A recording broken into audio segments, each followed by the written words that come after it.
Jeigu žmogus yra darboholikas ir jisai labai nori uždirbti pinigų, ar jisai gali dirbti viršvalandžius ir dirbti daugiau arba, pavyzdžiui, ilgiau? Na, galbūt niekas jo nelaukia Lietuvoje ir nėra jam ko čia grįžti ir jisai norėtų dirbti pusę metų. Šiaip mes rekomenduojam nepersidirbt ir išvažiuoti reguliariai pailsėti, todėl kad baigėsi negerai.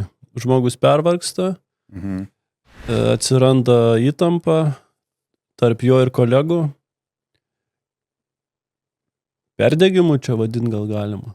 Taip. Geriausia, kai žmogus išvažiuoja kas tas 6-8 savaitės namo, bent jau savaitį šiek tiek prasivėdint galvą.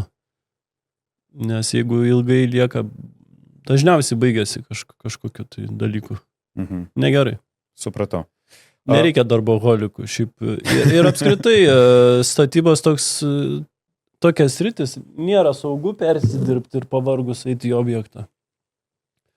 Gali nukrist, susižeist. Čia ne jokai. Tai pervargęs žmogus, persidirbęs tam objektui, jeigu jis iš tikrųjų nuoširdžiai dirba, jis negali būti, jis privalo pailsėti.